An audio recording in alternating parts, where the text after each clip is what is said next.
What would the world look like if people felt like they mattered? Welcome to the Lead with Love podcast, exploring what it means to lead with love in business and life. I'm your host, Jada Selner, and in this show, I'll share meaningful conversations to help you, the creative, the entrepreneur, the world changer, reach more people, go after your dreams, and serve your community with love. I appreciate you joining me. Now let's get cozy and start today's episode. Have you ever questioned if it's possible to build a profitable, successful, sustainable business that brings you joy, freedom, and peace without the pushing, crushing, grinding? If so, then episode 147 of the Lead with Love podcast is for you. In today's conversation, I get cozy with my friend and client, Abby Walker, who I just adore to pieces. You are going to fall in love with her and her journey. Now, Abby is the CEO of Vivian Lou, which is a multi-million-dollar company dedicated to helping women look and feel better in high heels. She's even converted me, who prefers to wear like Ugg boots or fuzzy socks. She shares how she was fueled by passion when she leaped from a corporate career to Googling her way to a path of entrepreneurship. Abby is also the author of Strap On a Pair, a middle-aged, middle management, middle-class mom's quest for something more. And she wrote it to inspire anyone who feels trapped in the daily grind to take that first step or the next step toward finding there's something more. And her mission as the CEO of Vivian Lou is to empower women to wear heels 4 times longer without pain so they can focus more on their dreams and less on their feet. She's a wife and a mom of 2 adorable kiddos. She loves the color red. You definitely need to check out her Instagram feed because it just had so much like passion and fire and love and laughter. And she uses words like awesome and amazing and great and believes a great pair of shoes can change your perspective on everything. So get ready for a perspective shift on what it really takes to build a business and to feel so inspired and lit up by your work. And if you love this conversation, definitely head over to iTunes and leave an honest review. I read every single comment and it brings me so much joy and I get filled with so much love, and I just appreciate your kind words and your honest feedback. So now, let's get cozy with Abby. Hi, Abby. Hello. I'm so excited.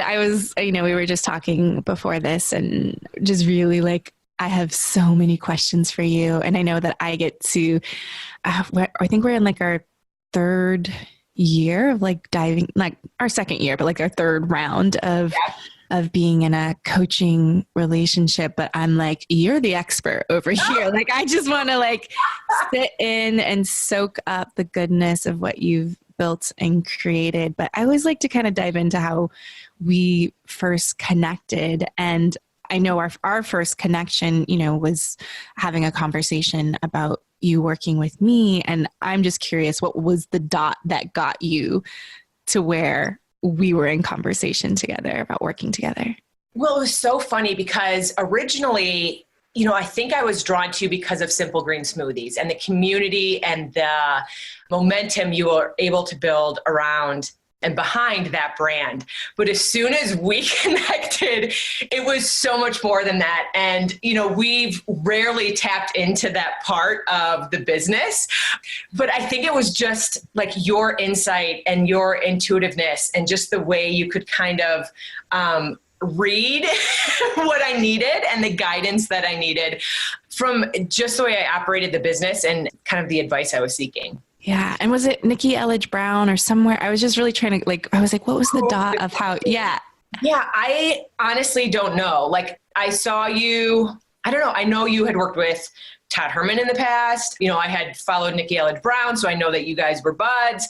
I honestly have no idea like what it was specifically that made us connect. Yeah. And I feel like that's one of your superpowers is like the chance encounters of how things just show up exactly when you need them. And so it's been such a fascinating journey to get to know you and your values of really taking a stand for peace and freedom in your business and life. And I just want to ask you a big question and then ask you a million more. I love it. But what does leading with love mean to you, and how do you put love into practice in your business? This is such an interesting question, and I know you ask it a lot, but love is so important. And it's funny because I thought about it earlier today, but love has played such a huge part of my journey. I started Vivian Lou really because it all stemmed from my love of high heels. So I had a love of high heels and wanted to figure out how to empower women to wear those without pain. And then I had a love of writing. So I transitioned that into a blog, which led me to find these amazing insoles.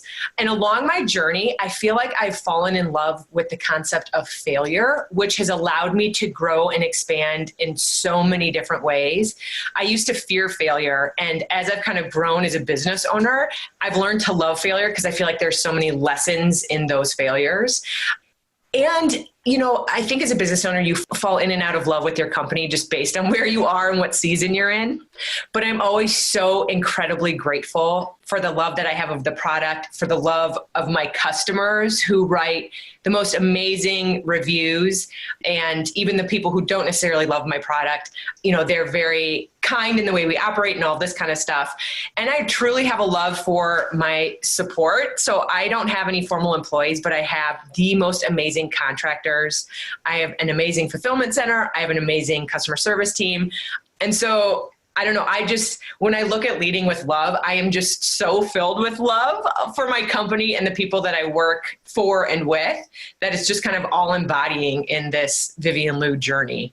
Yeah. You know what I love is that you mentioned that there's seasons where we fall in and out of love with our businesses, which also can happen within our relationships with partners, like just those ebbs and flows of like, I'm in love. And right now I just kind of like you. Right. And right now I don't like you, but I still love you. Like all of those emotions of being a human and how we bring that humanity into the work that we do.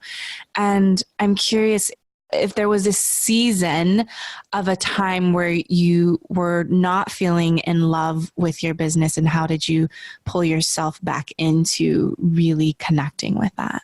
Yeah. So as you know, I have just come out of what I call my winter season as an entrepreneur, which honestly lasted for the better part of 2018. There were just a lot of things that I wasn't in sync with my business. I wasn't feeling it. I had expectations of things that were to happen that didn't happen. And it was a hard season, but I knew that there were lessons learned in that kind of downtime.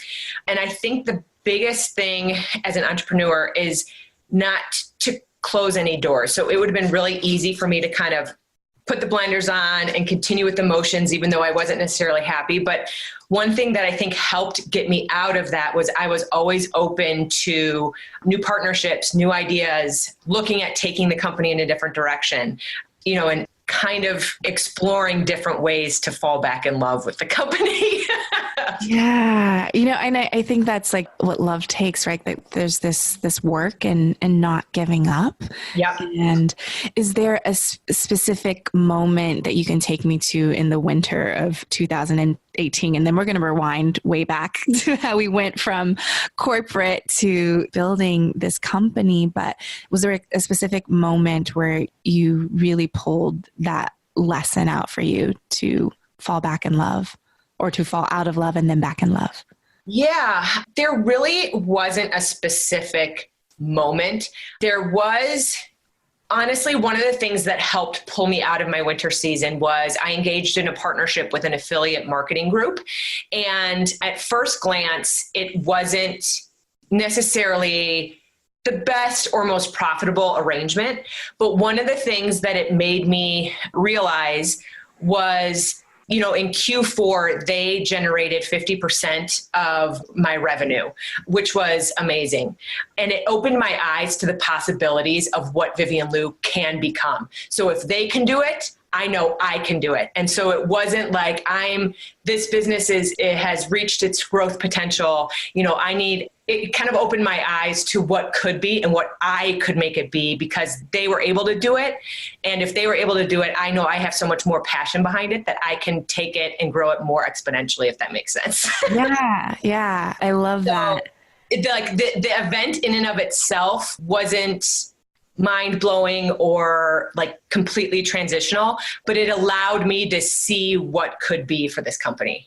Yeah, I feel this like constant movement of not allowing, even in a season of winter, of not allowing yourself to stay stagnant, of not closing the doors, being open to new opportunities, possibilities, partnerships. And I just want to go back to, you went from a corporate career to building a company that now generates multiple 7 figures per year, just selling one product. But let's really rewind back to the beginning. And I'd love for you to just paint the picture of what your life was like in your corporate work and what your day-to-day life and routines were at home that kind of propelled you to build, as you say, a hobby business. So, yes. So this was like 2012, and I had, a good 15 years in corporate America. And as I like to say, I was living the good life in corporate America. I had a good paying job. We had lived in a good community, in a good house. We were sending our kids to good daycare, but I had lost all passion. So I was like going through the motions every single day.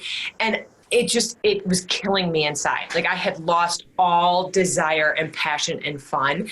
And I remember waking up during the night with like this burning desire in the middle of like underneath my ribs for something more. I didn't know what that was. I didn't know what that looked like, but it honestly woke me up more nights than I can remember. And so in 2012, I came home one day and announced to my husband that I was starting a blog about high heels. And he was like, what? When are you going to have time to write about high heels? And I was like, it didn't matter. I did a lot of soul searching, and I was determined to find the one thing that really gave me passion. And it was always and always had been high heels. And so I started this blog called Mama's Shoes, and I had a whole whopping 36 followers. So there was no intention of monetizing this blog. It was just a creative outlet for me.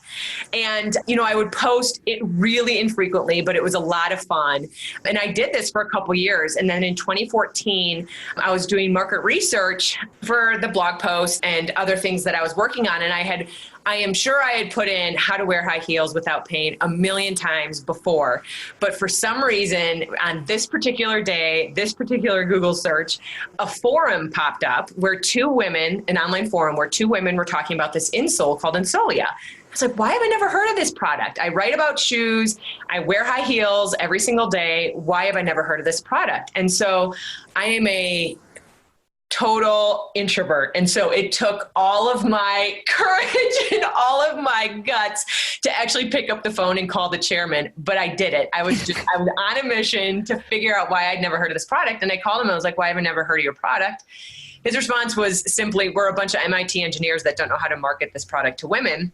And I was shocked. Like it was just this like total beam of like sun coming down from the universe. Like, you need to discover more about this. And so he sent me samples of the insoles to try, and I absolutely fell in love with them. And I offered to help him market the product for a cut of incremental sales. Now, mind you, I was still working full time. I had 2 young kids. And my husband's like, when are you going to have time to help market this product? I was like, I don't know. I'll find it. And he came back and he said that his board had decided that they were no longer going to do direct to consumer, that they had pivoted. They were now manufacturing insoles to be built into the shoes. and they didn't want to do direct to consumer. But he offered me the opportunity to become his exclusive distributor in the United States and Canada. And my response was this instantaneous yes. Like I didn't say yes, like logically, like my body just said yes. And then as we continued the conversation, you know, my logic brain kicked in and was like, what are you going to do? How are you going to do this? You have no idea how to run a business. Why did you say yes? And then there we were in 2014 with this tremendous business opportunity. And I really was so incredibly grateful for it, but also scared out of my mind because I had no idea what I was doing. So yeah, it was nuts. But I spent the summer of 2014 learning how to build a business. And so I would go to work at night, put the kiddos to bed, and would just stay up and learn about licensing contract and fulfillment and how to build a website and how to build an email list and just all of the kind of nuts and bolts of building a business. And we launched in October of 2014. Wow. Were there when you were blogging, because there's so much here, were there any blogs that you were looking at or admiring from afar? Was there a vision, a seed planted at that time for it to be anything more than just a creative outlet? When I launched it, it was nothing more than a creative outlet. And when I wrote to it, it was still nothing more than a creative outlet. At one point, I was thinking of becoming an affiliate. So like I would write about shoes and then, you know, become an affiliate. And if people purchase the shoes, then I would get a cut of that, but never like $2, right? Yeah. Like it was never a like real true business initiative. It was truly a passion project and something that I loved. At the time I was working, it was after I had started my shoe blog, but I had one of my full-time jobs. I had transitioned to working for a company that manufactures and sells holistic supplements. And their main distribution channels were 2 online stores. And so through that, I would like kind of had this idea like, man, you know, if he could do this, maybe I could one day. But I didn't have a product. I didn't have experience in that. It was just like watching a small business do it. You kind of are like, wow, he can do it. Maybe I could someday, but I still had no product. I had no idea what that would look like. There's something really powerful when you start to believe that you can do it. Yes. And it was such a relief, like seeing how this small business operated, because I had always worked in Fortune 500 companies, like huge operations that you're just a cog in the wheel. And to see a small business operate, he probably had 12 employees. And it was so interesting to see how that business operated versus a corporation. Yeah. And I see that like the passion light bulb got turned on and you were working after putting the kids to sleep. How much time were you putting into the learning and the researching and all of that? Like what were the hours? I know that feeling when it's just like you're in it and you're in deep research mode. And I'm just curious from a time perspective, as you were still a full-time working mom. Yep. How are you managing your time and energy, and how much time? I usually, my normal clock is I'm in bed by 8:30 or 9. And then I get up anywhere between like 5:45 and 6:15. But I require on a daily basis a lot of sleep. But I was fueled by passion. So like I look back at that time and I was not tired. I was not exhausted. I was so fueled by passion and excitement. I would put the kids to bed probably around 7:30. And then I would go and work probably until about 11:30 or midnight. And then there were times when I would wake up at 2 o'clock or 3 o'clock in the morning, just so filled with excitement that I couldn't go back to sleep, that I would wake up and go back down to the kitchen and do more research. So, it was just, and it was again, not like an alarm clock kind of thing. It was, there's no caffeine that could have kept me awake that long. It was truly just like inspired action. Like I was so excited. I was so passionate. I was so determined to make this work that it wasn't work. It was actually fun. Yeah. I love that distinction of one that you weren't tired. Like you were fueled by passion and taking the inspired action. And I think that's just really powerful for people to hear. Like if you're drudging along with the work, and obviously there's work that's not so sexy. But I'm curious, with this fueled inspiration, was there like a vision, something that you were moving towards? Did you start to plant the seed of there's life beyond a corporate career? Like, what were you moving towards? Yeah. So I very much wanted this to become a full-blown company and my livelihood. My goal at the time was to replace my corporate salary so that I could quit my corporate job. That was the deal Bill and I made, that, I could quit my full-time job once I replaced my salary with the company. I convinced him that I didn't need to do that. And so he allowed me twice in my journey to take a 3-month hiatus. But going back to kind of what my dream was, I was so committed to making this work. And it was less about me in the beginning and more about, I have this amazing product that can change people's lives. Like, just going back, like, I honestly believe a pair of high heels can change a woman's perspective on everything like that. I believe that is one of my truths. And so I'm like, I am sitting on a product that can change so many women's lives. It is my responsibility to get that out in the world. And so I was committed to figuring out how. It was less at first about the money and the revenue and more about getting exposure to this amazing product. I love that. And the love of high heels. Can you just take me into like your favorite high heel? Like, how do you express, like, what happens when you strap on a pair, which we'll talk about in a minute, but like putting on your pair of heels? Cause I'm not a high heel wearer, but I am drawn into your energy and enthusiasm around it. So I would just love to hear about, like, where did this love of high heels come from, and like, what does it do for you personally? Sure. So when my first step toward loving high heels happened when I was working, it was my first job, actually, first real job out of college. And I was working at a bank in downtown Chicago. And I worked with women, as I write in my book, who had like phenomenal jewelry, phenomenal hair, phenomenal clothes. And I had zero niche. Like, I didn't feel like I felt in from an experience standpoint. I didn't feel like I fit in from a visual standpoint, and I was strapped for cash. And so I was like, I need a way to make myself feel good and better. And so one day on my way home from work, I stopped into a shoe store and I fell in love with this pair of black and white pair of high heels. And I literally slipped them on. And this is going to sound so trite to some people, but like, I put them on. And not only did obviously you stand taller, but I was like, I can breathe deeper. I feel more powerful. I feel empowered. Like, literally, I felt like I was putting on a cape or like some sort of superhero thing. Like, it literally, high heels became my superpower. Like, it was crazy. And so I quickly fell in love with high heels. And the black and white pair of polka dotted high heels.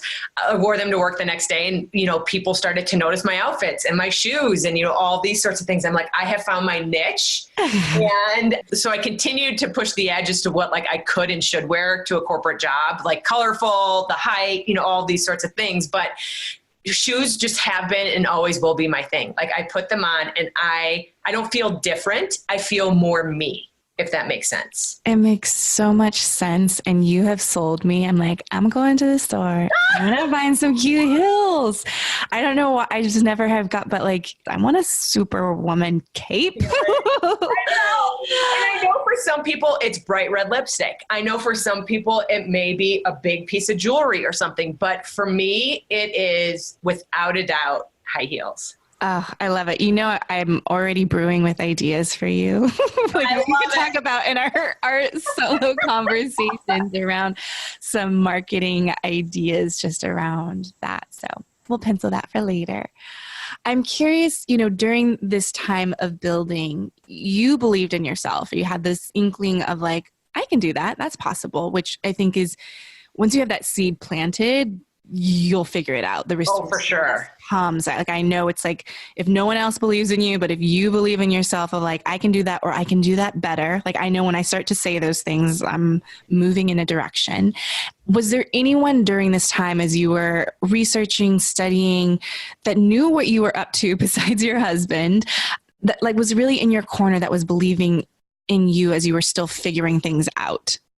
Yeah. So there was actually one of my mentors. So during this kind of ramping up period, I had asked my husband to let me quit corporate America for 3 months to get the company off the ground. And so during that 3 months, I was literally like just digesting as much information as I could. So this was the summer of 2015. I had launched in October of 2014. I had had a blip of really successful sales in the beginning, but was slowly struggling with cold traffic and how to get exposure for the product. And so my husband gave me 3 months, like I said, to get the company off the ground. And during that time, I went to a free seminar in Minnesota put on by Ursula Menches, who has been one of my long-term mentors. And she didn't know me and didn't know my product from anyone. Like, I literally walked into this free seminar she was putting on, introduced myself at the end of the session. And she's like, you're charging too little. You need to double your price. And, she's like, and you're going to be successful. Like, you need to raise your price. And I was like, holy mackerel, like, you don't even know my last name and you're telling me these things. And she just has always been able to hold a bigger vision of me and the company than I was able to hold for myself. And I think that really, I felt her, this is going to sound so woo-woo, but I felt her vision for me. I was not able to hold it for myself, but she was able to hold it for me. And so I could almost feel it, even though it wasn't my vision, if that makes sense. Yeah. Yeah. So powerful.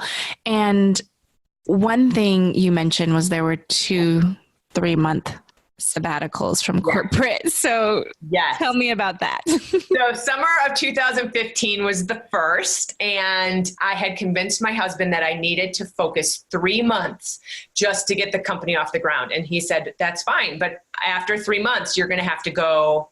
If it's not profitable and you're not covering your lost corporate salary, you have to go get another job. And so I gave it my all. It was a nice try, but I ended up going back to corporate America in September of 2015. And so how did you feel about returning? So he would ask me every day how business is going. And then he would ask me every day how my job search was going during these 3 months. And I didn't answer either one of those often. It was just kind of a turning, I didn't hear you. But I resisted it so much. Like, it was just, the thought of it almost made me sick to my stomach, but it was a commitment that I had made to him. And I was going to live up to that commitment. So he had given me the freedom to launch this business, and he never questioned my ability to become successful. We just always made a commitment that we are a 2-income family, and that he gave me this break to try and get it off. But if it wasn't profitable and if I wasn't contributing to the family household, I'd have to go back and get another job. Now, during my time off, that's when I met Ursula. That's also when I had the opportunity to fly to New York City to pitch my product to Rachel Sheckman, who at the time was the CEO of a store called Story in New York City. And Tori Johnson from Good Morning America also happened to be there that night, and Minnie Grossman, who was the CEO of HSN at the time. And so that was in August. And then in September, I started my new job. But literally the day before I started my new job, I got a call from HSN saying that they were fast tracking my product through the approval process. So I started back in corporate America with a knowing I would not be there for long, that that opportunities were coming my way and I could feel them. And so it was this excitement about going back to corporate America because I knew I was going to leave again. If that made sense. Yes. Yeah. That's really powerful to like lean back into the crutch of like, here's how I contribute to the family, and knowing that you were on to something, that you were building something, and that the something more was just around the corner. Just around the corner. And there was a sense of relief as well. As painful as it was to admit that I had failed, as painful as it was to have to put on a suit every day and go back to corporate America, it was a relief to know that I was relieving my husband of some stress because he was no longer responsible for providing solely for our family. And it took the stress off of Vivian Lou, to be quite honest. Like, now I wasn't like, why am I not making sales? Why am I not making sales? I was able to focus on the longer picture because I wasn't expecting it to cover my lost corporate salary in 3 months. Yeah, just like not putting so much pressure on her. Right, I know. Give her some time. So when did you start to really feel like, I did it? Okay, so I went back to corporate in September of 2015 and then was approved through HSN and sold out my first 3 times on HSN, which were January, March, and April of 2016. So 2016, like Q1 of 2016, I knew I had something. Like, it had proven to me that if I can sell out 3 times in the micro environment of the home shopping network, I could do it in the greater US and Canada. I knew it. Like, there was a knowing that I could do this. So I again convinced my husband to let me take another 3 months off. And so the summer of 2016, I actually took off. I quit corporate America again. And I was determined to figure out either Google AdWords or Facebook ads. And it was just so hard and painful, but I figured out I had one Facebook ad that converted, and I was spending $10 a day and making $40 a day in sales. And so I had called up my previous boss who who ran those 2 online stores. And I was like, what do I do? He goes, well, do you have anything that's converting? I'm like, yeah, I have this one ad. He goes, why aren't you spending $100 a day, $500 a day, $1,000 a day if you're getting that sort of return? And so that one conversation totally changed everything, because I started becoming more gutsy with my spend. I started testing more ads, and I was sustainable in my website in September of 2016. So I was making sales. I wasn't dependent on a home shopping network or some other outlet. I truly was generating sales by myself, which was when I think I was like, I've made it. And I've not yet I was covering my lost corporate salary, but all of that was going to the debt that I had accumulated. So I wasn't paying myself yet, but I knew I had made it, and I was not going to look back. Like, it was just, I was not going back to corporate America. I had figured this out, and we were going to run with it. So the second 3-month sabbatical, was the forever sabbatical. Yeah, that turned into a forever. Uh-huh. Oh, so good. Was there anything that you feel didn't work out the way that you expected as you were building, and how did you really manage kind of those expectations of success and setbacks?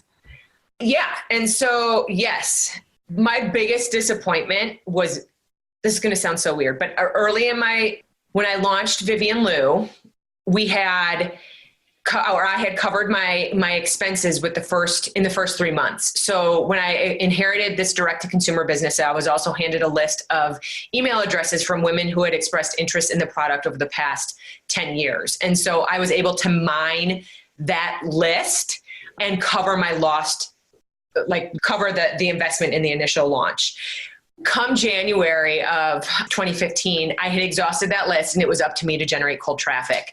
And I knew at that point I was standing in my own way. There were internal issues that I was afraid to put myself out there. I was afraid to ask for the sale. I didn't even sign my name to the emails that I was sending out to people. Like, it was just there was so much resistance to success and to money that I am so grateful for the awareness of that. And so at first, a lot of the disappointment came from myself, to be quite honest. Like, it was personal disappointment that I wasn't able to go beyond my self-limiting beliefs to actually make the company work. So what was the voice inside your head saying? Like, what were those limiting beliefs that were coming up? There were a lot. So one, I am not worthy of this opportunity. Who am I to be handed this opportunity with like literally zero investment on my part? Like I had to buy that. Of course I had to invest in the company, but so if someone else had already done the research, this wasn't my product that I manufactured. Like it was someone else's genius that I was marketing. So who is I to bring this product to the market? Who is I to launch a business when I was a communication major? Who is I to accept money and charge a price for a product that there was enough margin for me to be profitable, but I felt guilty about asking for money. And then I had resistance. In fact, I felt more comfortable drowning in debt than I did seeing myself being wealthy or being sustainable and abundant. Like there was a whole soup and mix of self-limiting beliefs that really handcuffed me and paralyzed me from, I would say, growing the business at first. And how did you make that shift? Yes. So I consider her a guardian angel, but in one of my previous jobs, she was a wholesale account of mine. And for some reason, I felt called to call her, literally pick up the phone and call her one day and tell her that I'd started Vivian Lou. And I'm like, I know this is so crazy. It's coming out of left field. I don't know why I'm being called to tell you this, but I am. And she goes, I have two people I want you to talk to. One was a nutritionist and one was an EFT practitioner. And so I called up the nutritionist and I'm like, I eat just fine except for my healthy addiction to chocolate. But other than that, I'm fine. And then, I Googled EFT and I was like, what is this? Like, this is craziness. I can't do this. But I was like, there was something about me asking for help. And so there was something about her giving me these recommendations. I owe it to her to follow through. And so I called up this EFT, I actually sent him an email and he didn't get back to me for a while. And so I was like, oh no, did I spill too much of my story? Am I too much of a lost cause? But turns out he doesn't check emails. Anyway, he was another and is another huge source of inspiration for me. Like he has helped me identify so many self-limiting beliefs and bust through them so that I can be open to receiving whatever I'm meant to receive, whether it's ideas or abundance or whatever the case may be. He just has provided so much clarity and cleared out so many kind of sources of stuck energy that I am forever grateful for his help. I'm so curious for you because it sounds like you have really leaned on to a beautiful support system. Yes. To grow and to really move into the abundance in just your life and the business. When did you realize that piece? I've always got to have people in my corner because I feel that you are very consistent with having your posse in your corner. Yeah. And it's interesting. So it's weird. I feel like I need these guidance, people, they're all these counselors and coaches, I feel like are more valuable to the business than a Facebook course or here's how you build your email list or, those sorts of tactical courses. While critically important and you need to know those to operate a business, my success undoubtedly has come from people and coaches and partners who help me kind of translate where I am and what I'm feeling into how does that resonate or how does that play out in the business. So they almost validate where I am and what I'm thinking and give me permission to step outside the norm. So I kind of have built this business by bucking the system. There's no doubt I've built this business by trusting my gut. Things that other e-commerce businesses have done, I haven't. And things that may not make sense on paper for e-commerce business, I've pursued and have really benefited from doing both. And so I don't know, it's interesting that these somewhat quote unquote random people have showed up in my journey, but there's just been this knowing or trusting that they were put there for a reason and that I needed to learn from them and have them support me through this journey. Yeah. It's like really what you one, just honoring like how important human connection is, right? Yes. Over kind of the tactical pieces, and really having, it sounds like your support system are really just mirrors, like for you to see yourself and be like, yep, that's it, moving forward, versus like someone telling you what to do or how to do it, because you will learn, you will research, you will figure it out, but you're just looking for the mirror to kind of like make like, oh, what direction am I pointed in? Got it. Yes. Yeah. And it's so true. And I've had so much more success partnering with coaches than I have masterminds, which is really interesting because I know there is so much power in a mastermind, like so much power.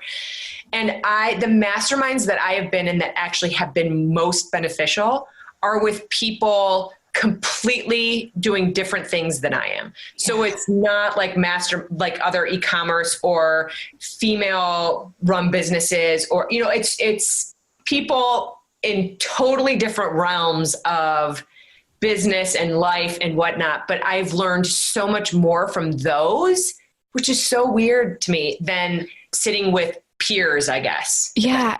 No, it makes so much sense, because like if I even think of the women that I work with, it's a collection of very different business model. Like I don't look for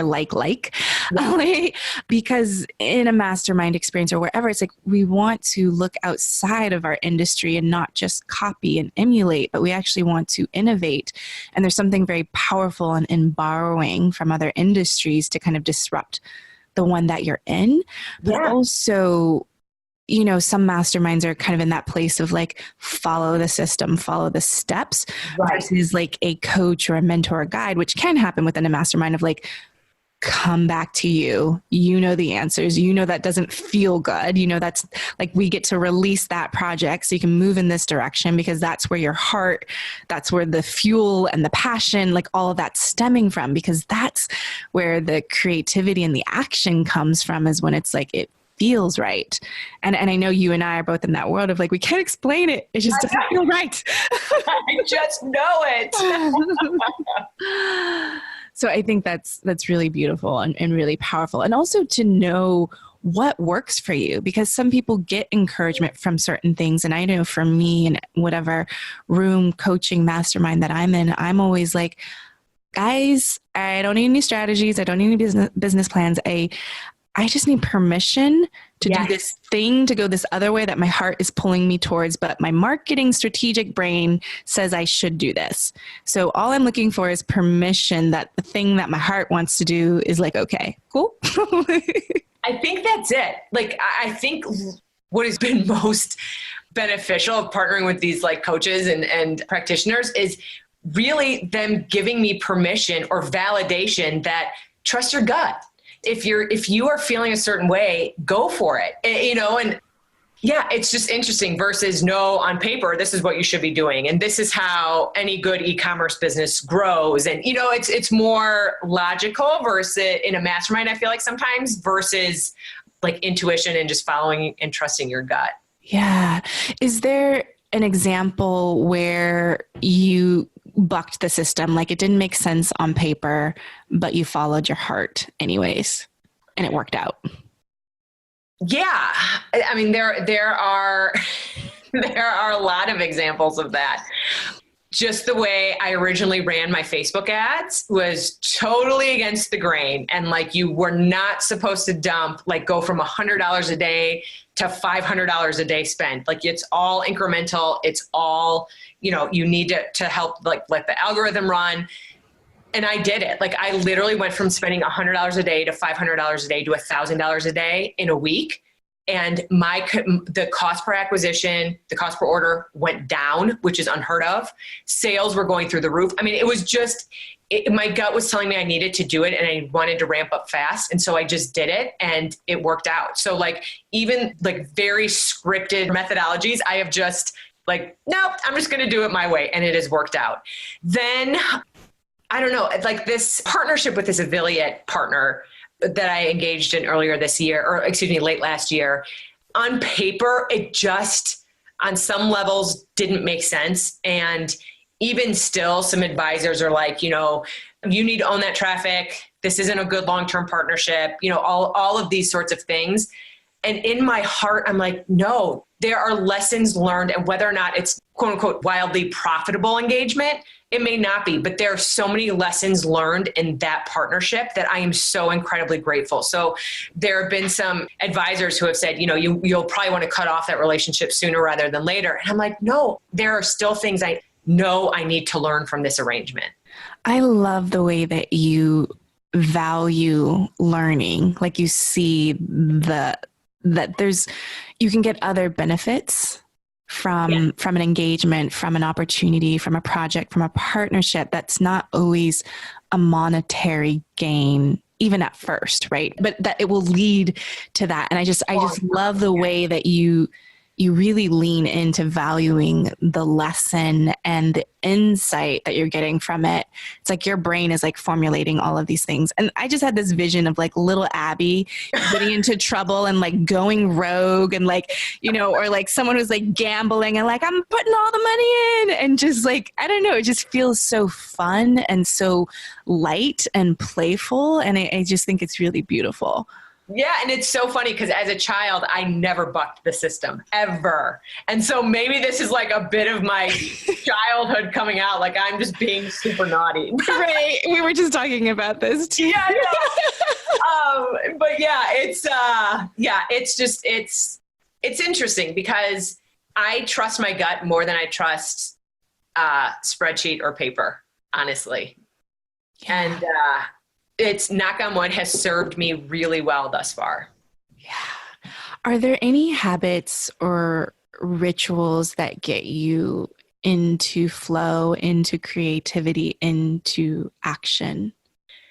No, and I am not like I don't have a routine. I don't do like a morning ritual, except that late last year, it was through a Facebook group, ironically, that has now disbanded of sorts, but I had started writing down. Now I have a notebook, 5 things that I'm grateful for every single morning. And I have been eternally grateful for this entire journey. During my winter season last year, I think one of my problems was I had expectations of my business versus being so incredibly grateful for my business. Like it had, my viewpoint of my relationship with my company had changed, and I had expectations versus just sitting here being so incredibly grateful for it being able to provide me the opportunity to walk my kids to and from school every day, work only from 8 to 2:30 every day, generate multi-millions of dollars every year. I mean, there's so much to be grateful for. So I feel like this new practice of writing down 5 things I'm grateful for every day has kind of broken me out of a rut and allowed me to see and experience different opportunities. What's so beautiful about that is it's what a relationship and love requires.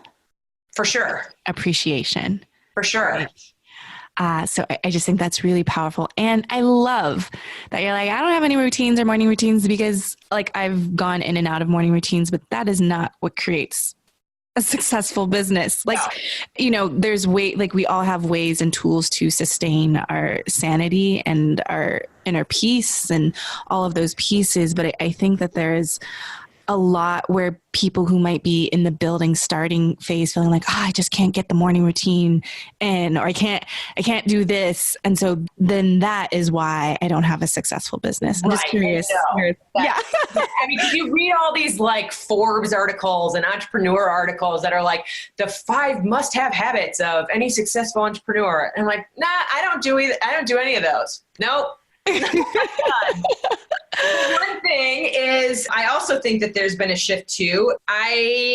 We recently welcomed a new puppy. Well, she's not a puppy, she's 3, but adopted a new dog. And so we lost our 15-year-old pup in April of 2018, and I stopped going outside. So I had no reason to go for walks. I had no reason to be outside and toss a ball around. So I literally just didn't go outside. I mean, I would, but I stopped walking the kids to school.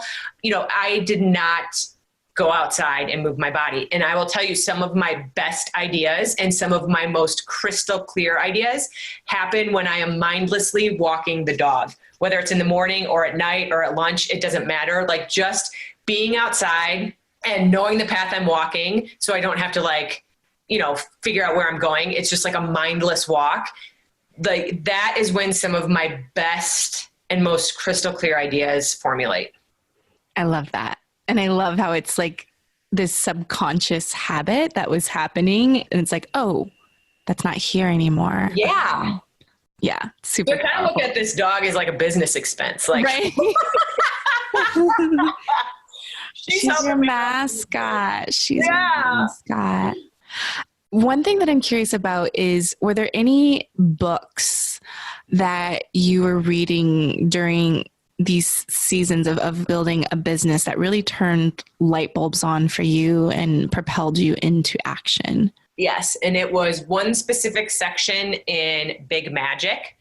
And I don't believe this is Liz Gilbert's concept. I think she was kind of reframing a concept that had already existed, but it was the concept of eating, excuse my French, a shit sandwich.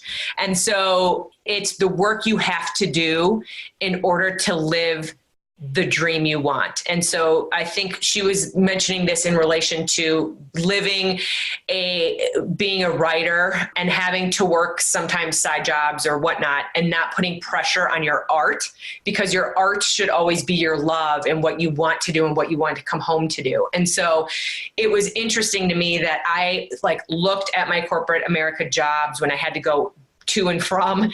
Those were my shit sandwiches. And I was coming home to do something I loved. And so when I went back to corporate America, it was almost a relief because, like I had said previously, it took the pressure off of Vivian Lou. Vivian Lou had always been, and I always want it to be, a love project, a passion project, something that is so much fun to get up and work on every day.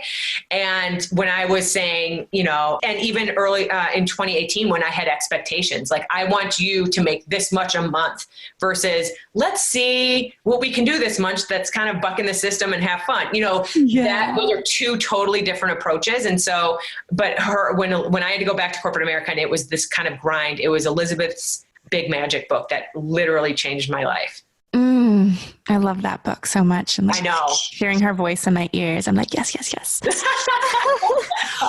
How do you, because I know you've got the ideas running and brewing, how do you turn your brain off from work mode? I'm really curious because you are a work from home mom now. So you still have a business that you are building and growing, and just how to, integrate your personal life and being a mom and being an entrepreneur.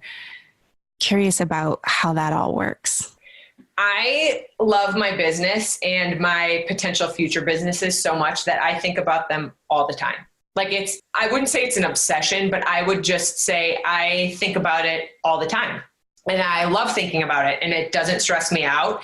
Sure, there are portions of the business that stress me out, like taxes and, all that kind of stuff. But the overall experience of me running this business is I just have so much fun with it. And so it's interesting where I consciously have to sit down and be like, I am going to help my kids with homework right now. Turn off your Vivian Lou brain and let's just sit down and help the kids with homework. Because when I'm making dinner, I still think about my business. When I'm in the shower, I think about my business. I love it. Yeah. And I love that you share that, because my brain operates in the same way, where I'm like, we just need to schedule, you have to schedule in the things that you still want to be a priority in your life. So business is breathing for me, where being present for family time, it's we need to schedule, we unplug from 6:30 to 9 p.m. as a family. Yes. We need to have, what's the family play date on a Saturday or a Sunday? I need it in my calendar, otherwise, and allow my work to flow around what I say really matters to me. And it feels counterintuitive of like, I must be a bad mom, or I don't really care if I have to schedule those things in. But it's like, we have to schedule in our working out. Some people don't, but like other people do. So it's like just really honoring like what is kind of like your natural flow. And then the things that still matter, creating, you know, some structure or some intention and scheduling in place to make sure that that happens as well. For sure. And it would be so easy. So Saturdays we ski as a family, and it would be so easy for me to come home on a Saturday afternoon and open up my computer and just start working like that. That would be ideal for me. But we agreed as a family, like it's going to be a family movie night, or it's going to be a family game night, or, you know, Saturday is our ski and family day, you know, so the computer doesn't go up to the mountains anymore. You know, it's because if it's there, you know, it's where I'm going to turn it on and write some emails and, you know, do some research. It's just like, that's my natural state. Yeah. And I don't want people to feel bad if that's not their natural state. Cause I don't think that needs to be everyone's, but it's just, if you're building a business that you love and have so much passion for, I think that's just kind of becomes your default mode. So we'll get close to wrapping up, but I just want to share, when we first met, you were actually in the throes of wrapping up writing your book, Strap on a Pair, a middle-aged, middle management, middle-class mom's quest for something more. Tell me about this book and where I wrote the book for really two reasons. One, for my kids, so they would see kind of the journey and I could document it for them. And two, I wrote it to honestly inspire women who feel trapped in their good life, whatever that looks like, whether it be in corporate America or whether it be, you know, just going through the grinds of their daily routine, to take the first step or the next step toward there's something more, whatever that is. And whether that's, you know, exercising more or launching a business or pursuing a creative endeavor or whatever that is. Because when I was starting my business, there were like for me, I classified it in like two areas. One, there was like this really masculine approach to entrepreneurship. Like you need to smash it and kill it and grind it and go all in and do all those things. And that honestly totally turned me off. And I was like, I don't want to be an entrepreneur if that's the mentality. Like if you have to go in and muscle and grind and do all, because that's not me at all. And then I also like looked at Sarah Blakely, who I think is obviously a tremendous entrepreneur, but she built her company before she had kids and before she was married. And so I'm like, that's not fair to women who are, you know, have kids and who are working full time and are married and have commitments outside of just building a business. And so I really wanted to give kind of a really raw and humorous look as to how I tackled kind of entrepreneurship. And, you know, we closed 2018 with north of $4 million in sales. So, you know, there has been this journey of success and I'm so incredibly grateful for it. And so I want to show women that you can stumble and somersault and laugh and make fun of yourself and still have a successful business. Oh, that's why I love you so much.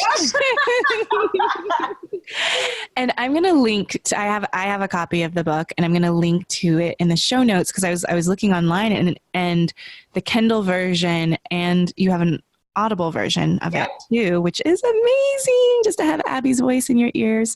But it's free right now. I don't know how long it'll be free for, but I definitely want people to get their hands on this story because I was like, hey, is this really free right now?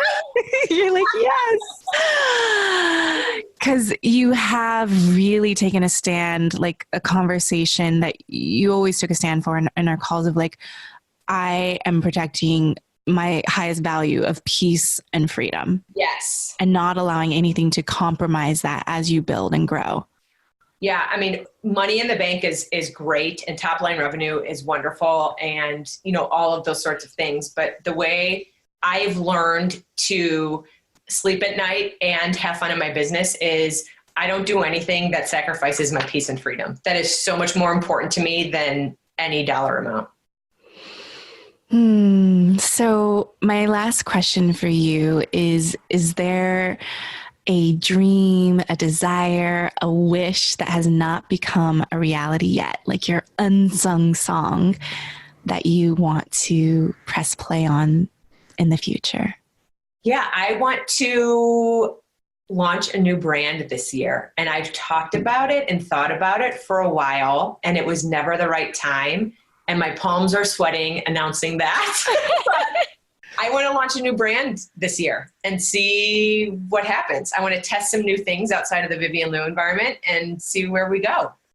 I love it. I love it. And I'm excited to see how the journey unfolds and how you continue to connect to your gut, to your intuition, to your heart, to prioritizing peace and freedom.